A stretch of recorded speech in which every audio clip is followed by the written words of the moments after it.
네, 문제 푸느라고 수고하셨습니다. 동형 모의고사 2회차 문제 풀어보셨는데요. 1번부터 같이 보도록 하시죠. 1번. 공인중개사법상 중개 및 중개업에 대한 다음의 설명 중에서 옳은 것은, 공인중개사법 2조가요. 6개 용어를 정의하고 있고 그 중에 2조 1호가 중개죠. 2조 3호가 중개업이었었는데, 중개와 중개업은 그 관계가 중개업이 되기 위한 4가지 요건 중에 하나로서 중개라고 하는 개념이 있었었죠.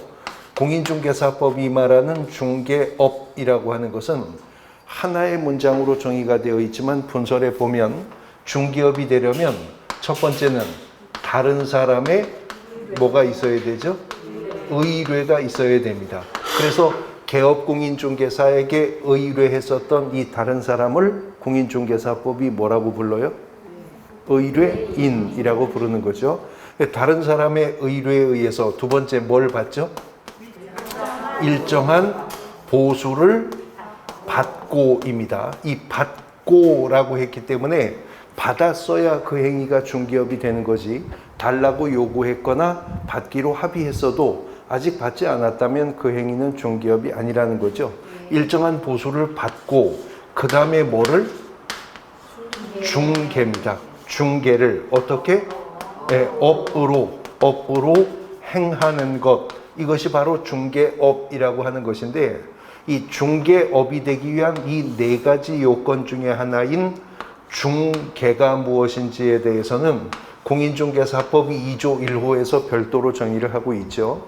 중개라 함은 제3조 규정에 의한 중개대상물에 대하여, 중개대상물의 범위가 법으로 정해져 있기 때문에 우리가 법정 중개대상물이라고 불렀었던 것인데, 그 법정 중개대상물에 대해서 거래 당사자 간입니다.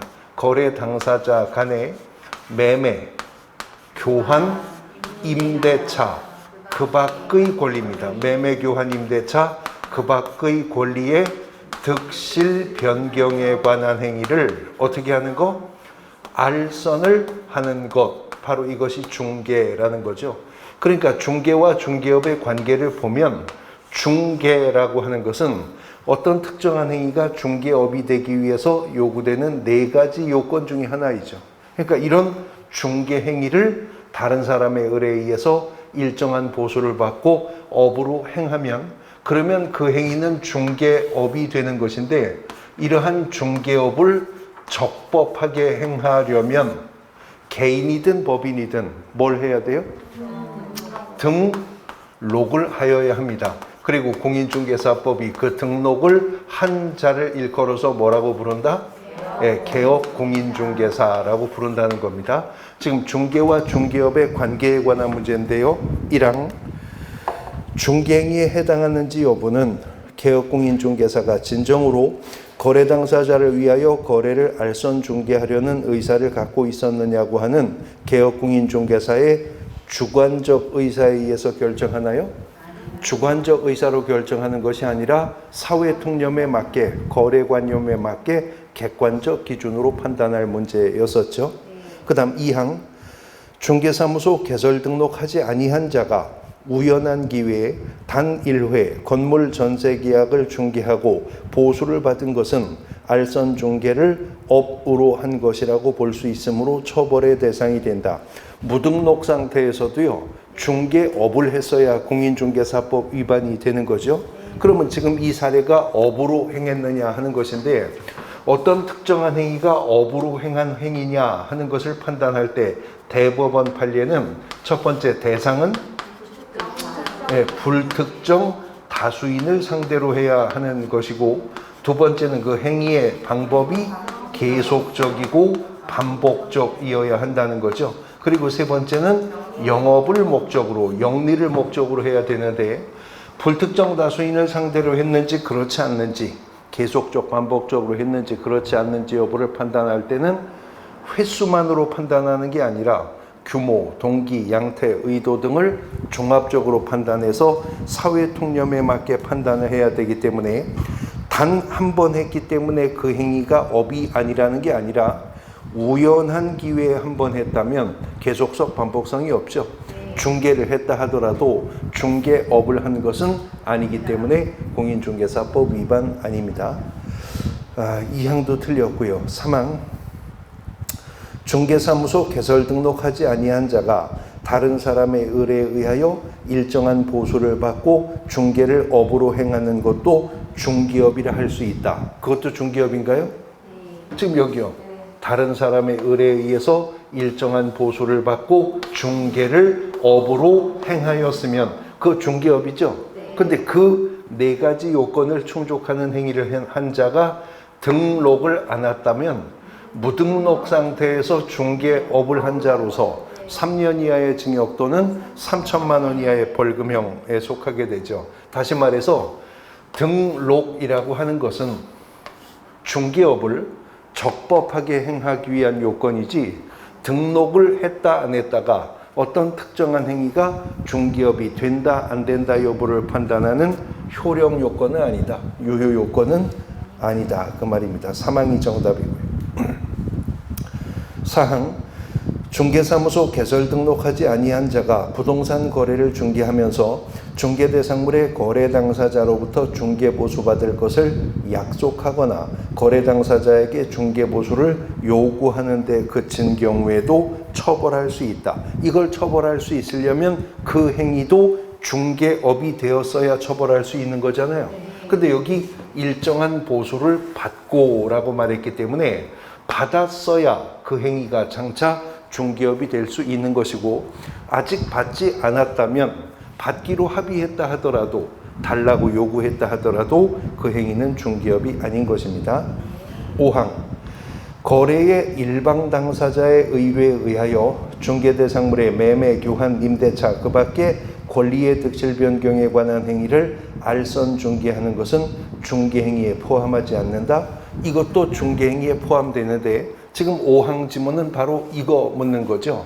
중개는 법정 중개 대상물에 대해서 거래 당사자 간에 그랬습니다. 이 한자로 사이간자 쓰는 거잖아요. 그런데 여기 입법상 간자가 있다고 해서 매도인과 매수인, 임대인과 임차인 반드시 양의뢰인 모두에게 중개 의뢰받아야 되는 것은 아니라는 거죠.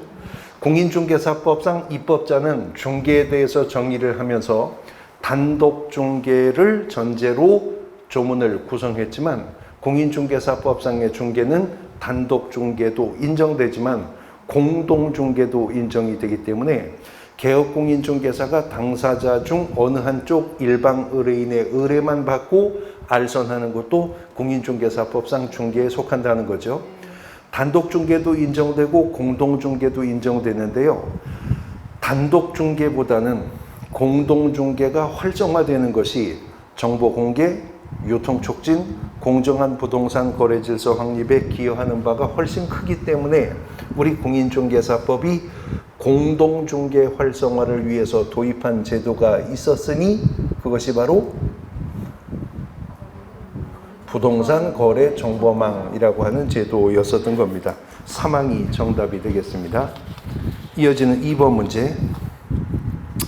공인중개사 법령상 중개대상물이 될 수 있는 것이 모두 몇 개인가? 다시 저 중개에 대한 용어의 정의를 보시면요. 출발이 중개는 제3조 규정에 의한 중개대상물에 대하여 이렇게 출발하죠. 그래서 공인중개사법 3조가 규정한 중개대상물이 첫 번째가 토지였었고요. 두 번째는 건축물 그 밖에 토지의 정착물이었었죠. 그리고 3조 3호가 그 밖에 대통령령이 정하는 재산권 및 물건, 그래서 시행령에게 위임을 했는데 시행령이 위임을 받아서 정한 중개대상물이 임목과 공장 및 광업재단 저당법에 따르는 공장재단 및 광업재단이었었던 거잖아요. 이게 중개대상물의 범위인데 중개는 이러한 대상물에 대해서 거래 당사자 간의 권리득실 변경을 알선하는 게 중개죠.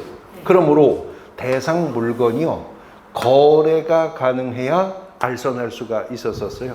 그렇기 때문에 이러한 대상 물건은 첫 번째 사건의 대상이 되어야 거래할 수 있죠.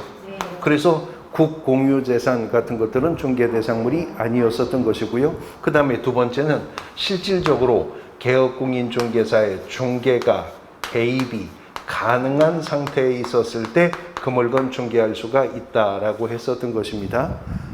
기업을 보시면 영업용 건물의 영업시설, 비품 등 유형물이나 거래처 신용영업상의 노하우 등 무형의 재산적 가치, 우리가 이걸 세 글자로 뭐라 그러죠? 권리금은 공인중개사법상의 중개 대상이 아니라는 거죠. 근데 이어지는 논리전개에 유의하셔야 될 것이 권리금은 공인중개사법상의 중개 대상이 아니다. 그러므로 개업공인중개사는 권리금 거래 알선할 수 없다. 그 말이 아니라 그러므로 권리금 거래 알선의 대가로 받는 보수는 공인중개사법의 요율 한도에게 제약을 받지 않는다는 거죠. 그 다음 니은, 임목은 중개대상물이죠. 그 다음에 디귿, 분양계약이 체결되어 동호수가 특정된 장차 건축될 아파트, 이른바 분양권인데 토지에 정착될 건물로서 중개대상이 된다고 했었습니다. 건축물 중개대상물이고요. 공장재단과 광업재단 중개대상물이니 니은, 디귿, 리을, 미음이 중개대상물이죠. 사항이 정답입니다. 3번 문제. 공인중개사 법령상 공인중개사 시험의 응시에 관한 설명 중 옳은 것은 1항 공인중개사 시험의 응시자는 원칙적으로 국토교통부 장관이 결정 공고하는 수수료를 납부해야 한다. 그건 예외에 속하는 거지 원칙에 속하는 것이 아니잖아요. 자, 공인중개사 시험에 관한 문제인데 공인중개사 시험을 누가 시행하는가? 시험 시행 기관에 관한 문제인데 원칙은 공인중개사 시험은 누가 시행하는 거죠? 네, 특별시장, 광역시장, 도지사, 특별자치도지사, 시도지사가 시행하는 시험인데 공인중개사 시험은 예외적으로는 공인중개사 시험의 수준의 균형 유지를 위해서 필요하다면 누구도? 네, 국토교통부 장관도 공인중개사 시험을 시행할 수는 있는 거죠. 그러나 실제로 이 공인중개사 시험 시행 업무는 위탁이 될 수가 있답니다. 공인중개사 시험 시행 업무를 누가 위탁받을 수 있어요? 공공기관 운영에 관한 법률상의 공기업 또는 준정부 기관이 위탁받을 수도 있고 그 다음에 공인중개사 협회도 위탁받을 수 있습니다. 그런데 이러한 공인중개사 시험에 응시하는 자는 응시 수수료를 납부해야 되잖아요. 근데 원칙에 따라서 시도지사가 공인중개사 시험을 시행하는 경우라면 시험에 응시하는 자가 수수료 내야 되죠. 누가 정한? 시도조례가요. 시도조례가 정한, 지자체 조례가 정하는 응시 수수료 내는 건데 예외적으로는 공인중개사 시험을 국토부 장관이 시행할 수 있죠. 그때 국토교통부 장관이 결정 공고하는 수수료 내라는 겁니다. 근데 실제로는 업무가 위탁되고 있잖아요. 업무가 위탁되었을 때 응시 수수료는 위탁을 받은 자가 위탁을 한 자의 승인을 얻어서 결정 공고하는 수수료 낸다고 했습니다. 1항 틀렸고 2항 시험을 공인중개사협회 또는 대통령령이 정하는 기관에 위탁한 경우에는 당의 업무를 위탁을 받은 자가 국토부 장관의 승인이 아니었어요. 위탁을 한 자의 승인을 얻어 결정 공고하는 수수료 납부하는 것이었었고요.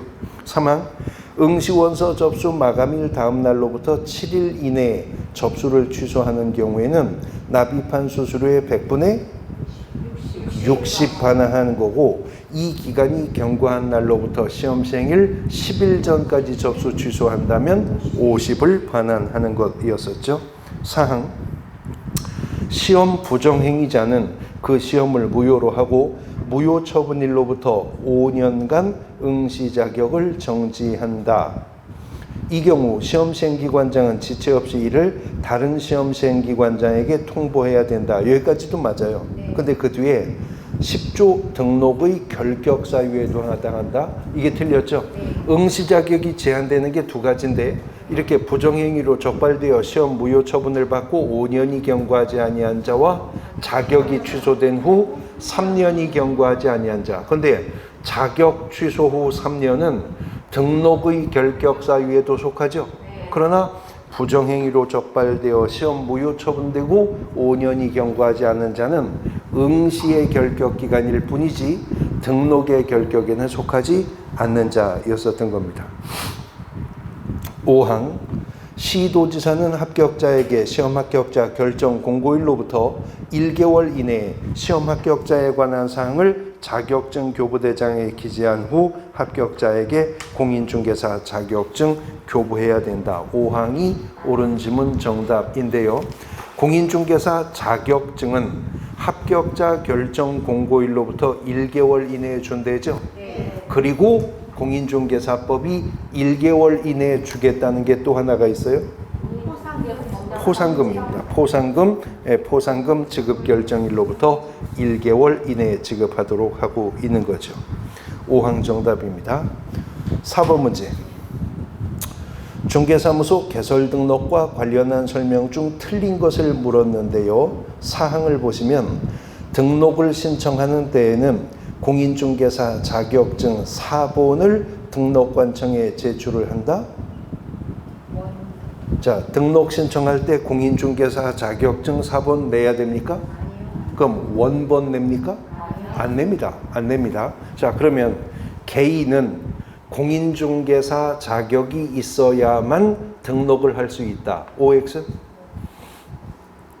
다시 개인은 공인중개사 자격이 있어야만 등록할 수 있다. OX? O예요. 개인은 자격증 있어야만 등록할 수 있는 거예요. 그래서 지금 여기 나오신 거잖아요. 아니 자격증 없이도 등록할 수 있는 길이 있으면 그 길 가시라고 왜 이 고생을 하세요? 방법이 없어요. 개인은 자격증 있어야만 등록할 수 있는 거예요. 그 다음 두 번째 질문. 법인은 대표자가 공인중개사이어야 한다. 오죠. 분사무소 책임자도 공인중개사이어야 한다. 오이죠. 예, 소속 공인중개사는 공인중개사 자격이 있는 고용인을 말한다. 오죠. 그런데요. 중개사무소 개설 등록 신청할 때 공인중개사 자격증 원본이든 사본이든 제출하지 않습니다. 분사무소 설치 신고할 때도 공인중개사 자격증 제출하지 않아요. 소속 공인중개사 고용 신고할 때도 공인중개사 자격증 제출하지 않아요. 근데 이게 몇 해 전만 해도 구비서류에 다 자격증 내라고 했었던 곳이에요. 근데 법령 개정하면서 한 번에 싹 빼버렸습니다. 그래서 이제는 등록 신청을 받은 등록관청이, 분사무소 설치 신고 받은 주사무소 등록관청이, 소속 공인중개사 고용 신고 받은 등록관청이 그자에게 자격증을 발급한 시도지사를 통해서 자격 확인을 하도록 하고 있다는 것이죠. 행정상 절차 간소화를 위해서 법령 개정에서 삭제했어요. 그런데 지금도 우리 공인중개사 법령에 공인중개사 자격증 사본을 내야 하는 경우가 하나 있습니다. 네, 거래정보사업자 지정 신청할 때는 공인중개사 자격증 사본 내야죠? 몇 부? 예, 한 부 이상. 근데 또 다른 자격증 사본이 그땐 필요하잖아요? 아니, 자격증이 또 다른 자격증이 필요해요. 누구 거? 정보 처리 기사 자격증 사본도 제출해야죠. 몇 부? 그것도 한 부 이상 내야 됩니다. 그러면 거래정보사업자 지정 신청할 때 중개사무소 개설 등록증 사본도 냅니까? 내요, 안 내요? 내죠. 몇 부? 500부 이상 내야 된다 그랬어요. 500명 이상의 개업공인중개사에게 가입이용 신청 받았음을 입증해야 되기 때문에. 그러나 등록 신청할 때 자격증 사본 안 냅니다. 그러면 자격증 원본을 내야 되는 경우도 있나요? 사본 말고? 언제? 아니요. 휴폐업 신고할 때는 등록증 원본 내지 자격증 안 내요. 자격증 원본을 내야 되는 때도 있어요? 그렇죠. 예, 잘렸을 때. 예, 잘렸을 때는 자격증 원본을 반납해야죠. 언제까지? 7일 이내에 반납해야 됩니다. 안 하면 100만 원 이하의 과태료 처분 사유에 속하게 되는 것이었었고요. 사항이 정답입니다. 5번 문제. 공인중개사 법령상 개업공인중개사가 중개사무소 개설 등록 취소 처분을 받은 경우 등록의 결격 사유에 관한 설명으로 옳은 것은 1항 불법 가설 건축물 대장에 기재된 건물로 중개사무소를 이전하여 중개사무소 개설 등록이 취소된 자는 등록 취소받은 날로부터 3년간 등록의 결격에 해당한다. 맞습니까? 등록의 결격 사유 중에서요. 등록의 결격 사유 중에서 자격이 취소가 되면 3년간 결격 사유에 속한다는 말 있죠? 또 등록이 취소되어도 3년간 결격에 속한다는 말이 있죠? 그래서 취소는 3년이에요. 자격이 취소되어도 3년간 결격 사유, 등록이 취소가 되어도 3년간 결격 사유에 속하는데 자격이 취소되었을 때 자격 취소 후 3년간 결격이 적용된다는 것은 예외도 없었습니다. 그런데 등록이 취소가 되면 3년간 결격 사유가 적용되는 것이 원칙인데 등록이 취소되었어도요. 이 3년의 기간이 적용되지 않는 예외가 인정되는 경우가 3가지가 있었었잖아요. 그래서 이런 저런 그런 이유 중 어느 한 이유로 등록이 취소가 되면 그때는 등록은 취소되어도 등록 취소 후 3년은 적용하지 않는다는 것이었었거든요. 그 첫 번째가 네? 등록의 기준에 미달해서 등록이 취소되었을 때, 그 다음에 개업공인중개사가 사망하거나 법인이 해산해서 등록 취소되었을 때, 세 번째는 개업공인중개사가 결격 사유에 해당된 이유로 등록이 취소되었을 때는 비록 등록은 취소되어도 등록 취소 후에 이 3년의 기간은 적용하지 않는데요.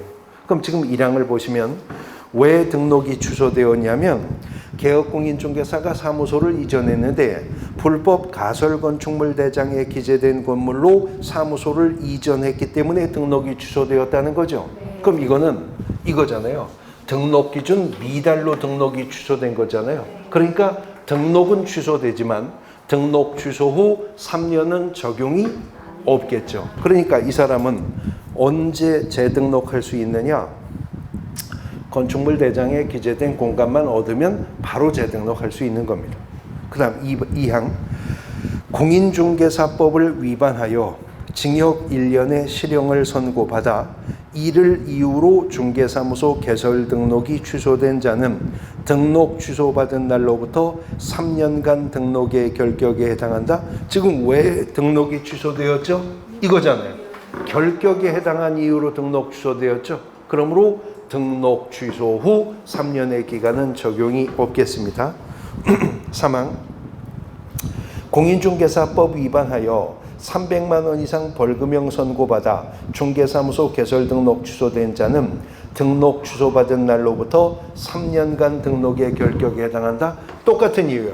결격에 해당한 이유로 등록 취소되었기 때문에 등록 취소 후 3년의 결격 기간은 적용하지 않고요. 벌금형 선고받은 날로부터 3년간만 결격에 속하게 될 거예요.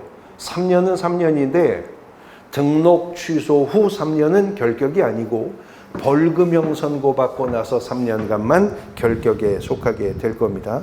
사항 1년간 폐업 후 다시 중개사무소 개설 등록한 경우 폐업 신고 전의 위반 행위를 사유로 중개사무소 개설 등록이 취소된 자는 등록 취소를 받은 날로부터 3년이 아니라 2년이죠. 예.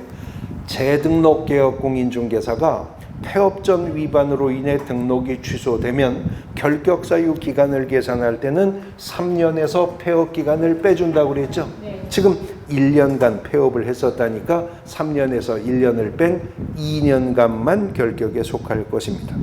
5항 중개사무소 등록증을 양도하여 중개사무소 개설 등록이 취소된 자는 등록 취소를 받은 날로부터 3년간 결격에 해당한다. 5항이 정답이죠.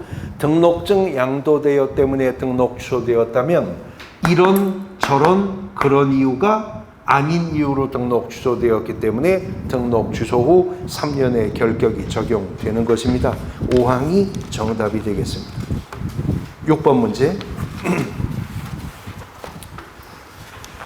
공인중개사 법령상 중개사무소의 명칭 및 5개 광고물 설치 등에 관한 설명으로 옳은 것은 1항 법인인 개업 공인중개사 A는 설치한 돌출형 간판에 주 대한부동산중개라고 표시했으나 대표자의 성명을 인식할 수 없는 정도의 크기로 표기하지 않아서 100만 원 이하의 벌금을 받아요. 네, 명칭 표시 의무 위반은 100만 원 이하의 과태료 처분 사유이지 벌금형 사유가 아닌 것입니다. 2항 시도지사는 사무소 명칭을 잘못 사용하여 사무소 간판을 설치한 개업공인중개사 B에게 간판 철거를 명할 수 있다. 간판 철거 명령을 시도지사가 할 일입니까? 등록관청이 했어야죠. 3항 부칙상의 개업공인중개사 C는 사무소의 명칭을 자신의 이름을 포함시켜 C 공인중개사 사무소라고 표기하여 50만 원의 과태료에 처해졌다. 부칙상의 개업공인중개사가 공인중개사 사무소라는 명칭을 쓰는 것은 100만 원 이하의 과태료 처분 사유죠. 그러니까 부가처분금액 50만 원 내려질 수 있는 것입니다. 3항이 정답이고요. 4항 법인인 개업공인중개사의 분사무소 책임자 D는 자기의 성명을 5개 광고물에 표기했는데 대표자의 성명을 표기하지 않아 50만 원의 과태료를 부과받았다? 아니죠. 분사무소는 책임자의 성명만 표기하면 되지 대표자 성명을 표기할 의무가 분사무소에는 없는 거죠. 5항 개업공인중개사가 아닌 E는 부동산 중개와 유사한 명칭의 벽면 이용 간판을 설치하여 등록관청으로부터 100만 원 이하의 과태료 부과 처분과 간판 철거 명령을 받았다. 아닌 자의 위반은 과태료로 끝나는 게 아니라 1년 이하의 징역 또는 1,000만 원 이하의 벌금형입니다. 지금요 개업공인중개사가 아닌 자가 공인중개사 사무소 부동산 중개 또는 이와 유사한 명칭 쓴 거죠. 1년 1천. 또 개업공인중개사가 아닌 자가 중개대상물에 대해서 표시 광고하는 것도 1년 1천. 또 공인중개사가 아닌 자가 공인중개사 또는 이와 유사한 명칭을 쓰는 것도 1년 1천입니다. 3항이 정답이에요. 7번 공인중개사 법령상 중개사무소 공동사용에 관한 내용으로 틀린 것을 물었습니다. 3항을 보시면 업무정지 중인 개업공인중개사가 영업정지 처분을 받기 전부터 중개사무소를 공동사용 중인 다른 개업공인중개사는 당해 중개사무소 공동사용할 수 없다? 그 자는 공동사용할 수 있죠. 그런데 업무정지 처분을 받은 자가요 업무정지 기간 중에 다른 개업공인중개사가 자기 사무소로 이전에 들어올 수 있도록 승낙서 줄 수는 없는 거죠. 또 업무정지 처분을 받은 자가 업무정지 기간 중에 다른 개업공인중개사의 사무소로 이전 신고해 갈 수는 없다고 했었습니다. 3항이 정답입니다. 8번 문제. 중개사무소에 관한 설명으로 가장 옳은 것은 옳은 것 1항 중개법인이 분사무소를 설치하고자 신고서를 제출할 때 법인 등기사항 증명서는 필수 제출 서류가 아니다. 그렇죠? 분사무소 설치 신고할 때 법인의 등기사항 증명서 제출 의무는 없었습니다. 그러면 분사무소 설치 신고할 때 제출해야 되는 구비서류 뭐 있죠? 첫 번째 책임자의 실무교육 수료 확인증 사본 내야 되고요. 그 다음에 건축물 대장에 기재된 공간에 사무소 확보 증명 서류를 내야죠. 그리고 보증 설정을 증명하는 서류는 제출해야 되는 것이었었습니다. 1항이 옳은 지문 정답이고요. 2항 등록관청을 달리하고 있는 A 공인중개사인 개업공인중개사와 B 법인인 개업공인중개사는 중개사무소 공동사용이 금지되어 있다. 종별이 달라도 사무소 공동사용할 수 있죠. 3항 A 공인중개사인 개업공인중개사와 B 부칙상의 개업공인중개사 종별을 달리하고 있기 때문에 사무소 공동사용 금지되어 있다. 그런 제한 없습니다. 4항 개업공인중개사는 업무 정지 중인 개업공인중개사의 사무소로 이전하여 공동사용할 수는 없었어요. 그 다음 5항 중개법인이 분사무소를 설치하고자 등록관청에 신고서 제출할 때 보증 설정 증명할 수 있는 서류는 제출 서류가 아니다. 보증 설정 증명 서류를 내야 됐었죠. 왜냐하면 법인은 2억 원 이상의 업무 보증을 설정하되 분사무소가 추가될 때마다 1억 원 이상을 추가 설정해야 됩니다. 아이고, 근데 이게 요번에 오른다고 그래요. 저 업무보증 설정 의무 금액이 오른다고 하는데 지금 그 입법 예고안을 보니까 더블로 올랐더라고요. 개인인 개업공인중개사는 2억 원 이상, 법인인 개업공인중개사는 4억 원 이상 업무보증 설정하도록 법령을 개정하겠다고 입법 예고가 되어 있거든요. 근데 입법 예고는 이렇게 개정을 할 거니까 이해관계인들 법제처에 의견 제출해서 수렴해서 검토해서 최종 결정하겠다 하는 건데 문제는 입법 예고 기간이 10월 13일까지예요. 그러면 입법 예고 기간이 이제 경과해서 최종 법령으로 확정 공포하는데 조금 걸릴 텐데 문제는 공인중개사 시험은요. 지금은 공인중개사 시험 시행일 현재 시행되는 법령으로 답안을 작성하는 거거든요. 그러니까 우리 10월 30일 날 시험 봐야 되잖아요. 만약에 그 전에 확정 공포가 되면 그런 부분들도 일부 수정해서 공부하셔야 될 부분도 있기는 할 것 같습니다. 아니 뭐 10월 3일 넘어서 뭐 11월 1일부터 시행한다 그러면 뭐 상관없이 지금 이 내용대로 정리하시면 될 것 같고요. 9번 보겠습니다. 중개법인의 업무 범위에 해당하는 것이 모두 몇 개냐? 기업, 중기업에 보수되는 업무로서 이사업체나 도배업체에 운영을 할 수 있어요? 아니죠. 용역에 알선을 할 수 있는 거죠. 니은 토지 분양대행 할 수 있나요? 분양대행은 둘 중에 하나만 분양대행할 수 있죠. 상업용 건축물이나 주택의 분양대행 가능합니다. 디귿 경매 공매 대상 부동산의 권리분석 및 취득의 알선과 매수 신청 또는 입찰 신청 대리할 수 있죠. 리을 상업용 건축물 및 주택에 대한 임대 관리 등 부동산 관리 대행 가능하죠. 미음 등록 신청자를 대상으로 중기업의 경영기법이나 경영정보 제공할 수 있어요. 폐업의 프랜차이즈는 개업공인중개사를 대상으로 해야 됩니다. 디귿과 리을만 가능합니다. 두 개, 2항이 정답 되겠습니다. 10번 공인중개사 법령상 개업공인중개사가 고용인을 고용하는 경우 개업공인중개사의 의무 등에 관한 설명으로 옳은 것은 1항 개업공인중개사가 중개보조원을 고용한 경우에는 직무교육을 받게 한 후에 소속 공인중개사를 고용한 경우에는 연수교육을 받게 해요? 실무교육을 받도록 해야죠. 그리고 업무 개시 후 10일 이내에 고용신고하나요? 업무 개시 전까지입니다. 두 군데나 틀렸습니다.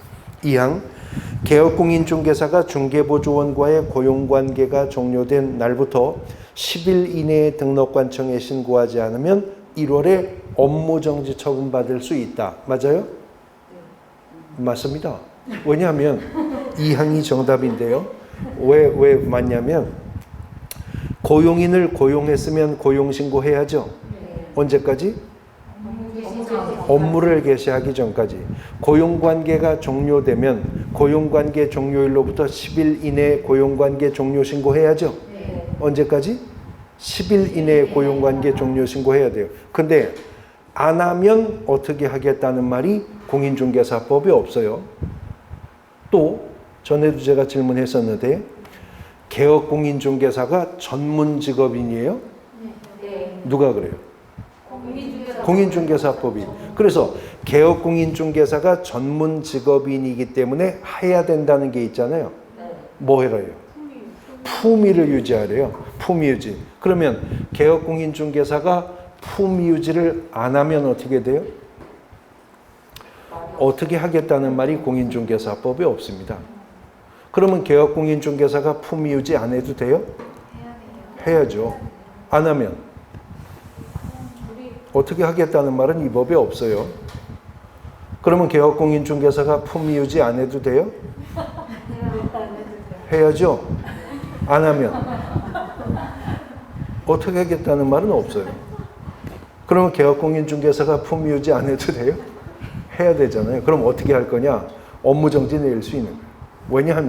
왜냐하면 업무정지 처분 사유가 공인중개사법 39조 1항 각호로 쭉 나열되잖아요.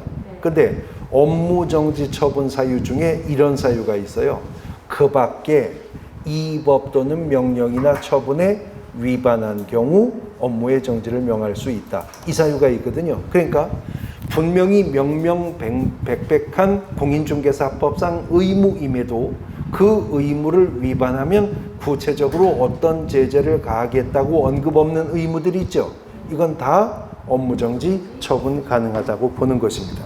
업무정지 받을 수 있습니다. 이 항이 정답이에요. 3항 소속공인중개사의 모든 행위를 그를 고용한 개업공인중개사 행위로 봅니까? 업무상 행위여야죠. 직무 관련성이 있어야죠. 4항 외국인을 소속공인중개사로 고용하여 신고를 하는 때에는 소속공인중개사의 자격증 사본과 결격에 해당하지 않음을 증명하는 서류를 제출한다. 결격에 해당하지 않음을 증명하는 서류를 제출하면 되지 외국인을 소속공인중개사로 고용한다고 해서 자격증 사본 제출 의무는 없는 거죠. 5항 개업공인중개사는 소속공인중개사를 고용한 경우에 소속공인중개사의 자격증 사본을 사무소에 게시하나요? 원본을 게시하는 겁니다. 이 항이 정답입니다. 11번 인장 등록에 관한 설명이다. 옳은 것은 1항 법인인 개업공인중개사는 분사무소의 경우에 대표자의 인장을 등록해요.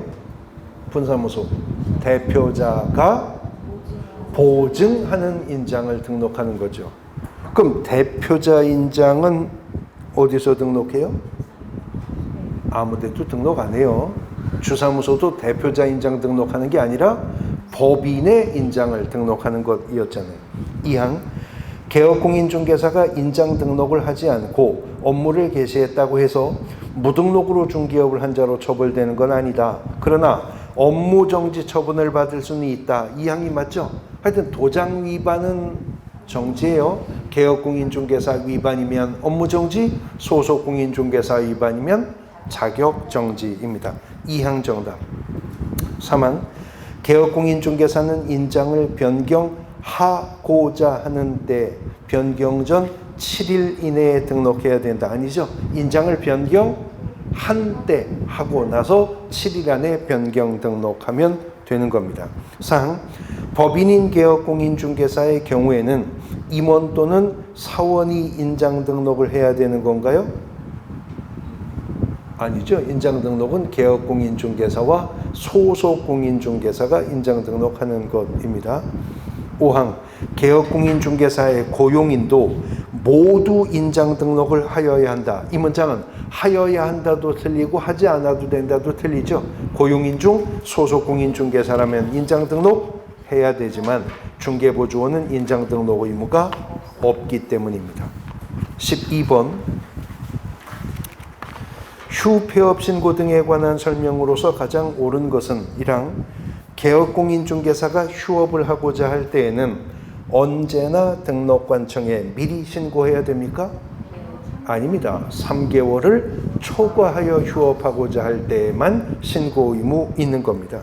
2항 개업공인중개사가 폐업 신고할 때에는 등록증을 첨부해야 하나 휴업 신고하는 경우에는 등록증을 첨부할 필요 없이 벌써 틀렸죠? 휴업 신고할 때도 폐업 신고할 때도 각각 다 등록증 내야 돼요. 사망 중개보조원이나 소속 공인중개사도 3개월을 초과해서 휴업하려면 등록관청에 신고하여야 합니까? 고용인의 휴업은 신고 의무 없죠? 그건 뭐 개업공인중개사가 하라고 하면 되는 거죠. 사항, 개업공인중개사가 휴업하였다가 업무를 재개하고자 할 때 항상 등록관청에 재개 신고해야 되는 것은 아니다. 사항이 맞죠? 휴업 신고하고 휴업에 들어간 자가 업무를 재개하기 전 재개 신고 의무가 있는 겁니다. 한두 달 정도 쉬겠다면 휴업 신고할 필요 있어요? 한두 달 후에 업무 재개할 때 그냥 업무 재개하면 되는 것이고요. 사항이 정답입니다. 5항 휴업기간은 6월을 초과할 수가 없다. 거기까지 맞는데 업무를 계속할 수 없는 부득이한 사유가 있으면 만료되기 5일 전에 연장 통보를 하는데 1회의 3월의 범위 안에 그런 규정 없죠? 예전의 중개업법 규정인 것입니다. 사항이 정답입니다. 13번 전속중개계약에 대한 설명 중 틀린 것을 물었는데 사항을 보시면 사항 전속중개계약을 체결한 경우에는 정보 공개가 있으므로 개업공인중개사는 부동산 거래정보망에 정보를 공개하고 등록한 일간신문에 1회 이상 광고하여 벌써 틀렸죠? 정보 공개는 정보망에 공개하거나 일간신문에 공개하거나 둘 중에 하나 하면 되지 둘 다 해야 되는 건 아니니까요. 사항 정답입니다. 14번 거래정보망 관련해 박스 안에 괄호를 메꾸어서 문장을 완성해 보시죠. 거래정보 사업자로 지정을 받기 위해서는 전국적으로 몇 명? 500명 이상의 개업공인중개사가 가입을 해야 되고 그 500명 이상의 구성분포는 어떻게? 2개 이상의 시도에서 30명 이상이어야 하며 전문 인력은 정보처리기사 1명 이상, 공인중개사도 1명 이상 확보해야 됩니다. 5항이 정답입니다. 15번 거래계약서에 관한 기술 중 옳은 것은 1항 공인중개사법상 개업공인중개사가 작성하는 거래계약서에 관해 표준이 되는 서식을 정하고 있지 않으므로 서면에 의해서 계약서 작성하지 않아도 돼요? 필수적 기재사항 9가지 모두 충족하여 작성하고 서명 및 날인을 하여야 할 의무가 있었죠. 2항 개업공인중개사의 거래계약서 작성 의무는 단순한 대필의 경우에 해당하므로 의뢰인이 거래금액 등 허위 기재를 요청해서 이에 따라 거래금액을 실제와 다르게 기재한 것은 개업공인중개사에게 위법이 없나요? 상대적 등록 주소사유에 속하는 것입니다. 3항 거래계약서에는 거래 당사자의 인적사항, 물건의 표시, 계약일, 거래금액, 계약금액 및 그 지급일자 등 지급에 관한 사항, 물건의 인도일시, 권리 이전의 내용, 조건과 기한, 확인설명서 교부일자, 그 밖의 약정 내용을 기재해야 된다. 거래계약서 필수적 기재사항 9가지 모두 나열되었나요? 네. 3항이 정답입니다. 4항 개업공인중개사의 중개로 토지나 건물에 교환 계약이 체결된 경우 개업공인중개사가 부동산 거래 신고해야 된다. 토지나 건물의 교환 계약 부동산 거래 신고 대상입니까? 아닙니다. 부동산 거래 신고는 토지나 건축물의 매매 계약, 부동산의 공급 계약, 분양권 입주권의 매매 계약이 부동산 거래 신고의 대상이죠. 5항 만일 국토부 장관이 거래계약서에 관해 표준 서식을 정한 경우에는 개업공인중개사는 이 서식을 쓸 의무가 있나요? 없는 것이 국토부 장관은 표준이 되는 서식을 정해서 개업공인중개사에게 사용을 권장할 수 있을 뿐입니다. 3항이 정답이 되겠습니다. 16번 확인 설명에 관한 내용이다. 옳은 것은 1항 조세에 관한 설명은 당해 중개대상물의 권리를 취득함에 따라 부담할 조세의 종류 및 율까지만 설명하면 되지 세액을 설명할 의무 없다고 했었어요. 2항 개업공인중개사는 매도 의뢰인이 중개대상물의 상태에 관한 자료 요구에 불응한 경우에는 그 사실을 매수 의뢰인에게 설명하고 확인 설명서에 기재도 해야 됩니다. 2항도 틀렸습니다.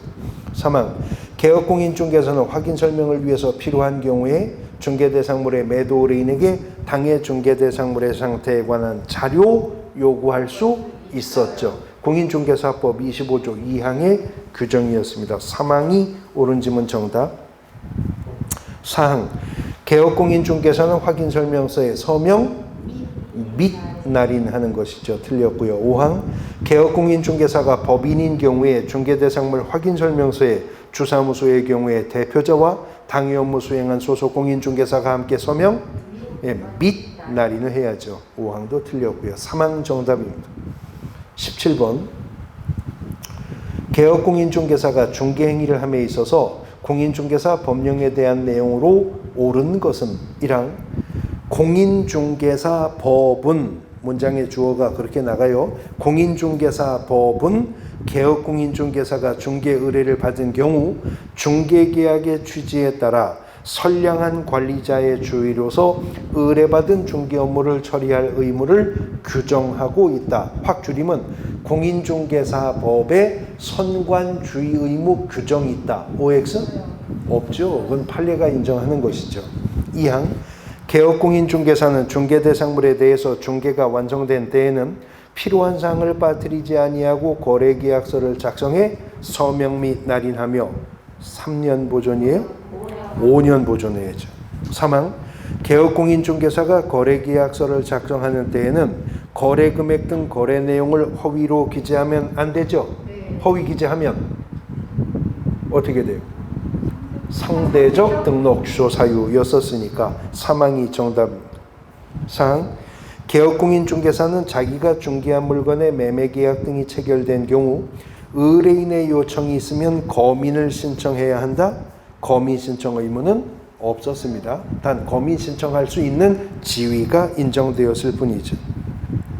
5항 개업공인중개사 등은 이 법 및 다른 법률에 특별한 규정이 있는 경우를 제외하고는 업무상 알게 된 비밀로서라면 안 되죠. 그러나 그 업무를 떠난 경우에는 그러하지 않다. 직을 떠난 후에도 준수해야 되는 것이 비밀 준수 의무의 또 하나의 특징이었어요. 3항이 정답입니다. 18번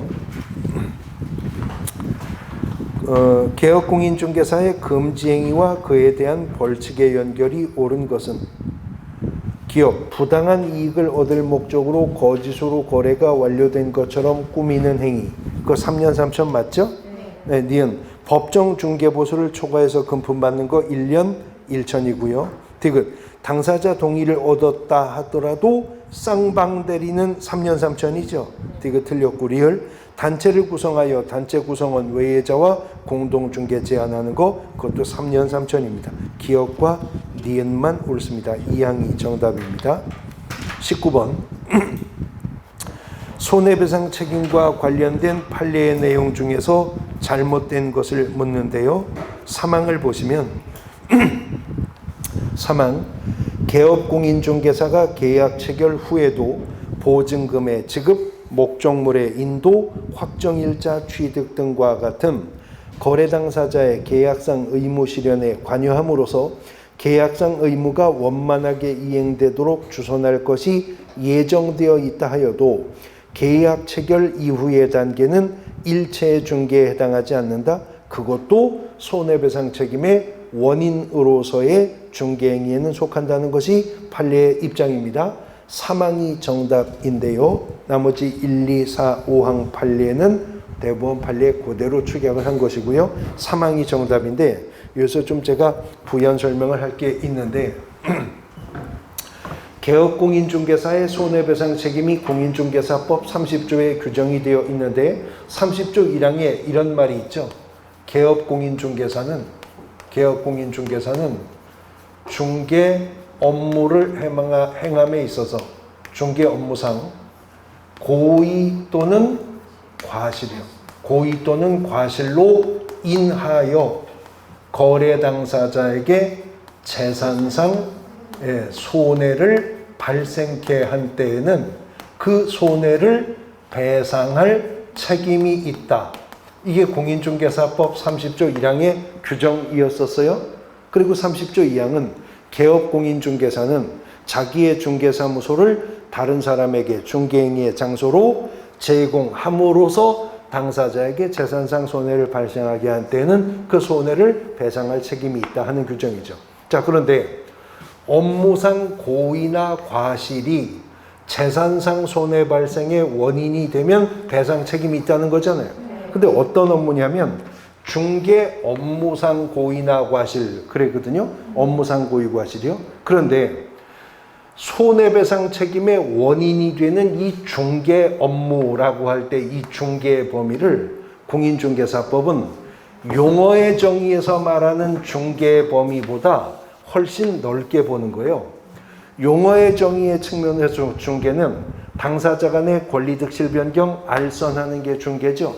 그래서 공인중개사법상 이 중개의 완성이라고 하는 것은 개업공인중개사의 중개로 인해 거래 당사자 간의 매매계약, 교환계약, 임대차계약, 무슨권 설정, 이전 계약이 체결되면 중개는 완성되는 거잖아요.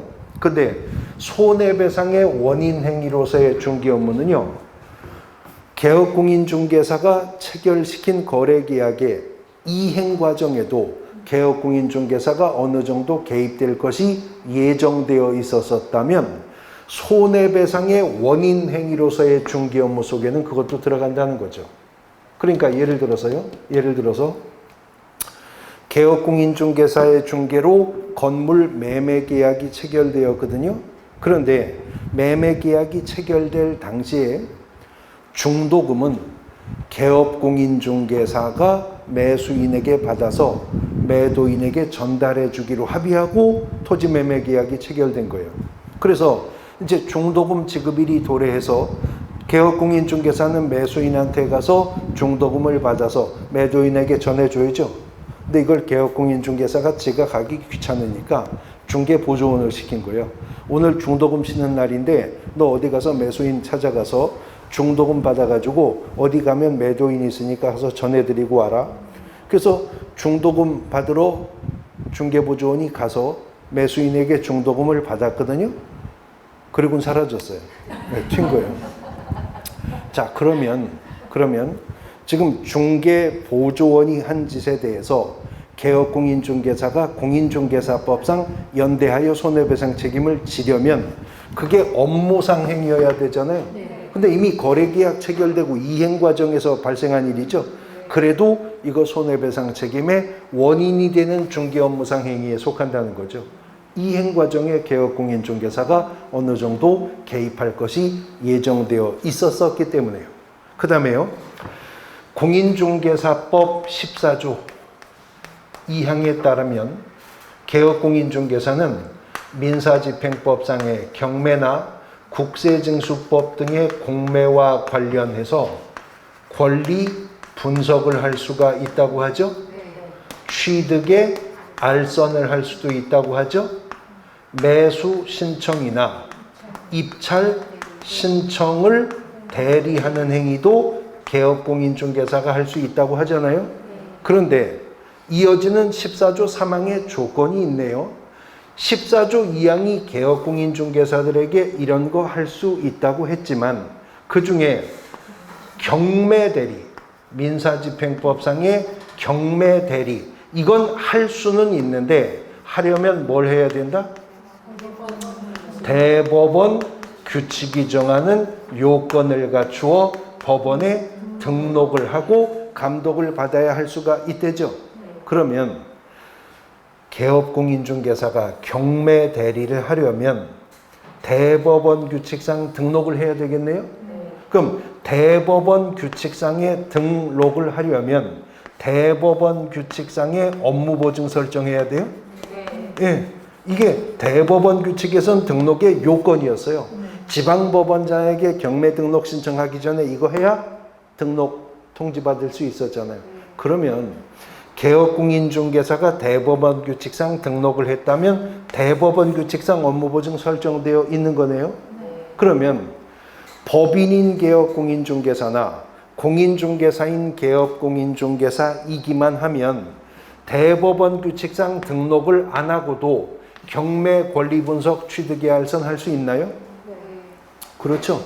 대리하려면 이 등록하라고 그랬으니까. 그러면 만약에 개업공인중개사가 경매 대리하면서 위민에게 재산상 손해를 발생시켰다면 대법원 규칙상의 보증기관이 보험금, 공제금, 공탁금 좀 되잖아요. 근데 개업공인중개사가 단순한 권리분석이나 취득의 알선은 이등록 안 하고도 할 수 있다면서요. 그러면 개업공인중개사가 이등록 안 하고 경공매 권리분석이나 취득의 알선을 하면서 위민에게 재산상 손해를 끼쳤다면 이 손해는 누가 보장하냐? 이 등록을 안 했으니 저 보증은 없잖아요. 판례가 저기로 보내는 거예요. 그것도 중개 업무상 행위에 속한다. 공인중개사법상 보증기관에서 보험금, 공제금, 공탁금 지급 책임 있다라고 보는 겁니다.